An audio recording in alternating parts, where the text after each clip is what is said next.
Um homem miserável e um homem em Cristo.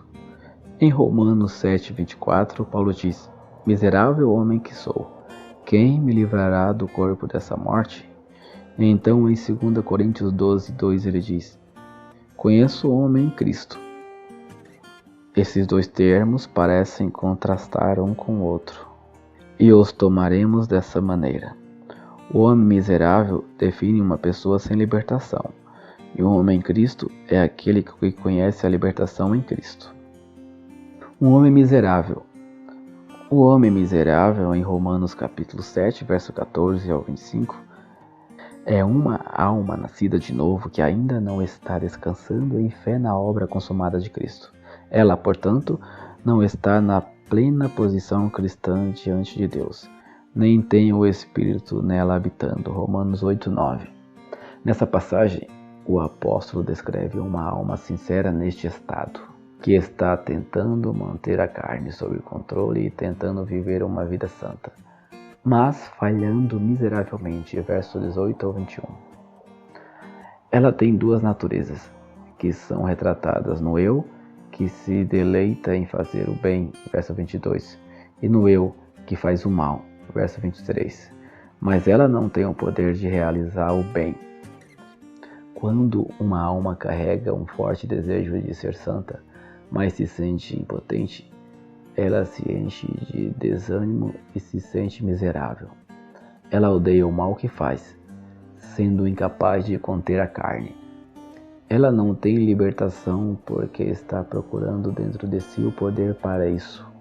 Enquanto estiver nesse estado miserável, a pessoa muitas vezes cometerá o erro mais destrutivo, que é recorrer à lei para se libertar, assumindo que a lei é a resposta. A pessoa a colocará diante de sua alma como um padrão para sua vida. Se não for a lei de Moisés, será algum padrão de santidade imposto a si próprio. Mas de qualquer maneira, não é esse o caminho da libertação. Como resultado, ela só se torna mais infeliz. Deus proverá a libertação na pessoa de seu Filho, o Senhor Jesus Cristo. Mas ela deve primeiramente aprender a lição de que o poder da libertação não se encontra em si mesma. Um homem em Cristo.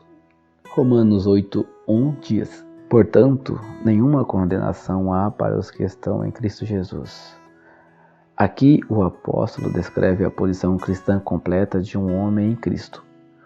O capítulo revela o estado cristão normal de estar no Espírito, verso 9, e guiado pelo Espírito, verso 14.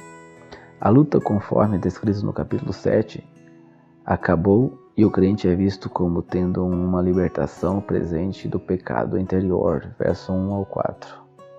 E aguardando uma libertação futura da presença do pecado ao seu redor, na vinda do Senhor, versos 18 ao 23.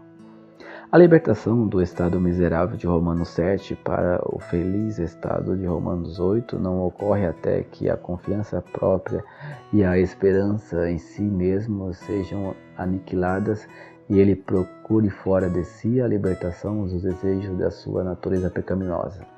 Note, ele não diz: miserável homem que eu sou, o que me livrará? Ele diz: miserável homem que eu sou, quem me livrará? Verso 24. Isso mostra que a libertação não é encontrada em uma filosofia ou em um programa de autoajuda, mas em uma pessoa, o Senhor Jesus Cristo.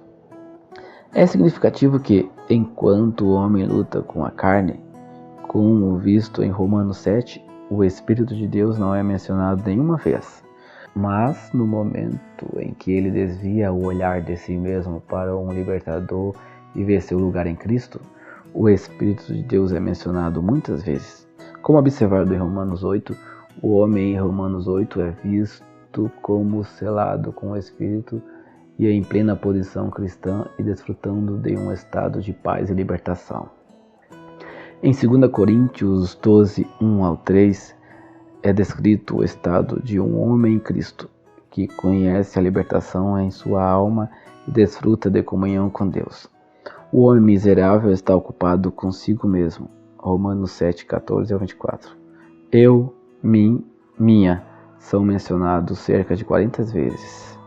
Mas o homem em Cristo está tão plenamente ocupado com Cristo e com as coisas celestiais que perdeu a noção de si mesmo. Ele não tinha consciência se estava dentro ou fora do corpo. A mulher em Lucas 13:11 é uma figura de alguém na condição miserável. Ela estava curvada e, como resultado, tudo que ela poderia ver era a si mesma. Mas quando o Senhor a tocou, ela se ergueu e pôde olhar em seu rosto. Consequentemente, ela não via mais a si mesma. Algumas considerações práticas. Enquanto a luta em Romanos 7:14-25 não é tecnicamente uma experiência cristã, muitos cristãos a experimentam de uma forma modificada. Dizemos modificada porque o homem descrito em Romanos 7 é visto como não tendo o Espírito Santo, diferentemente de todo cristão verdadeiro. A luta com a carne que os cristãos frequentemente experimentam é mais adequadamente descrita em Gálatas capítulo 5, verso 16 ao 17. Diz: porque a carne cobiça contra o espírito contra a carne, e estes opõem-se um ao outro, para que não façais o que quereis. Isso se refere a um cristão que tem o Espírito, mas não está andando no Espírito. Verso 16. A luta em Romanos 7 é entre a carne e a nova natureza em um filho de Deus, enquanto a luta em Gálatas 5 é entre a carne e o Espírito em um crente que não está andando no Espírito. Também não devemos relacionar a luta espiritual em Efésios 6, 10, 18 com a de Gálatas 5. Efésios 6 descreve uma luta que resulta quando um cristão anda no Espírito, enquanto Gálatas 5 é uma luta que resulta quando ele não anda no Espírito. Todos nós sabemos muito bem o que é ter falta de poder espiritual e não ser capaz de dizer não ao pecado em nossa vida, mesmo tendo o Espírito em nós. Por que isto é assim? Porque uma coisa é ter o Espírito de Deus em nós e a outra é ter o Espírito agindo por nós de uma maneira presente e contínua. O lado da soberania na libertação é dom do Espírito, mas pelo lado da responsabilidade, devemos deixar que o Espírito nos encha para que seu poder esteja presente, mantendo a carne subjugada.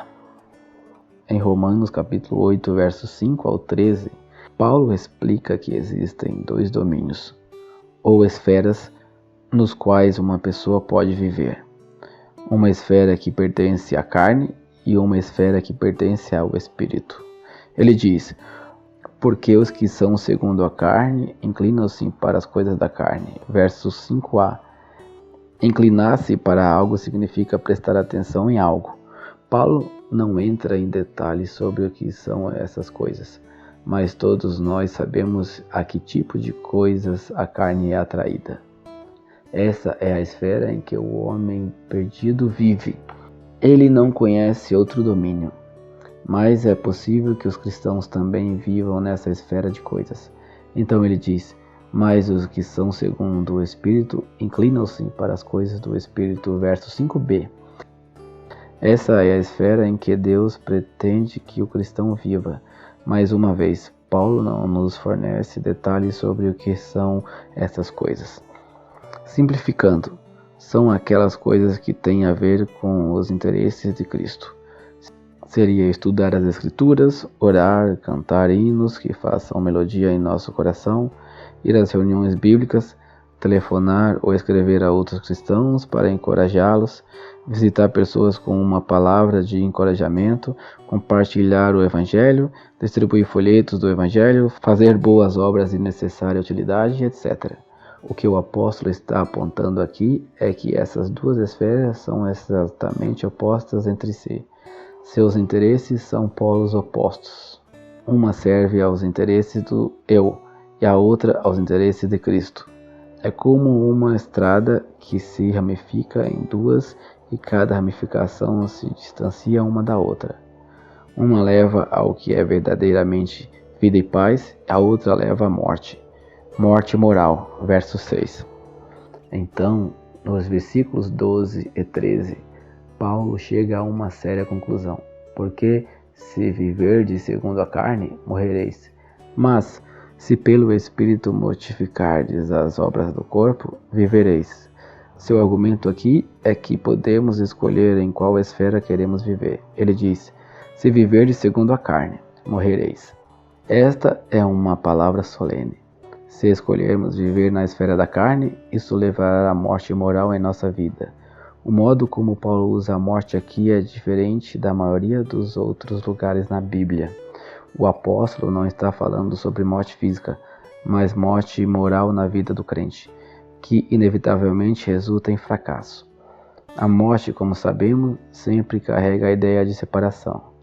Neste versículo, refere-se a uma separação ou uma ruptura em nosso vínculo de comunhão com Deus. O ponto aqui é simples. Se vivermos na esfera da carne, podemos esperar que isso irá trazer morte. Mas ele também diz, mas se pelo Espírito mortificardes as obras do corpo, vivereis. Isso significa que, se escolhermos viver na esfera do Espírito, traremos muito poder para viver uma vida santa para a glória de Deus. É isso que é ser cheio do Espírito, Efésios 5,18. Isso significa que, se vivermos na esfera correta, a carne não terá um ponto de apoio para agir em nós. Em Gálatas 5,16, Paulo fala da mesma coisa, dizendo, andai em espírito e não cumprireis a concupiscência da carne. A razão pela qual perdemos a batalha contra esse inimigo interior é que passamos muito tempo na esfera errada, cuidando das coisas da carne. Podemos nos perguntar, em qual dessas duas esferas eu vivo? O que ocupa primordialmente minha vida são as coisas que pertencem aos interesses de Cristo ou são coisas carnais? Dizem que, se agradarmos a carne, impediremos o Espírito. Portanto, é hora de começarmos a viver na esfera correta e experimentar o poder de Deus e o gozo de um viver cristão em nossa vida.